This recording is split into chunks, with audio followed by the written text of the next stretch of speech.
My name is Dean Burns. I am the VP of Education and the HOD of the Writing for Film and Television program at Shanghai Vancouver Film School. If someone had told me 7 years ago that I would have these respective job titles, I would not have believed them. Why? Because when the school opened in 2014, I only had a 2-month contract and I expected to be back in Canada for Christmas. 7 years have passed since then, and I have still not got back to Canada for Christmas. So what happened? A country that was very unfamiliar became familiar, but more importantly, I found a home in Shanghai. When I arrived, the school was still under construction. It was a race against time before the first day of classes. It was a challenge, and exciting, and fun. Looking back, everything was a challenge for me. I'd been living in a cocoon of routine in Vancouver, which is small, quiet, and framed by the mountains and sea, while Shanghai is the largest city in the world and framed by more Shanghai and more Shanghai and more Shanghai. I faced a significant learning curve living in China.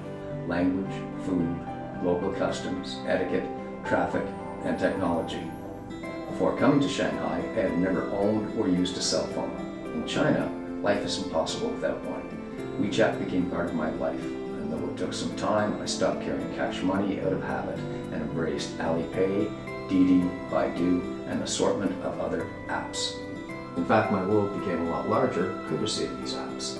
They allowed me to book planes and trains, take me to Chengdu, Beijing, Qingdao, Hong Kong, Xiamen, Guangzhou, Sanya, Haikou, Kunming, and of course all the surrounding cities outside of Shanghai. Hangzhou, Suzhou, and Nanjing.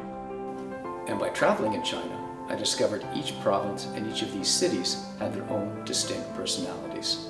I also discovered my travels assisted me with my job, not necessarily as an administrator, but as a writing instructor where my purpose is to help students tell their stories.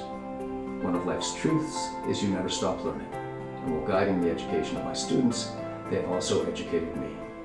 And I sincerely believe I have learned more from them than they have learned from me, because it's through their stories that I really discovered China. Yes, their stories are fictional, but they draw on their own life experiences.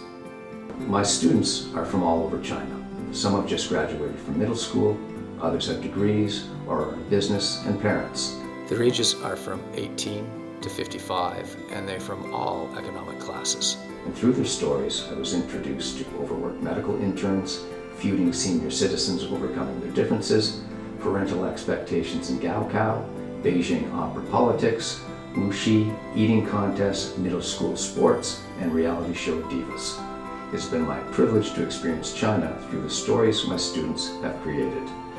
The fears, frustrations, joys, and triumphs of their characters reflect the China they live in and a country I now call home. SHVFS is not most schools. SHVFS runs 24/7. There isn't an on-off switch to the school because there isn't an on-off switch to your creativity. It is the fuel that runs the school. Past the building at night, the lights are always burning. And our job this year is to make sure that your creative light doesn't dim but burns brighter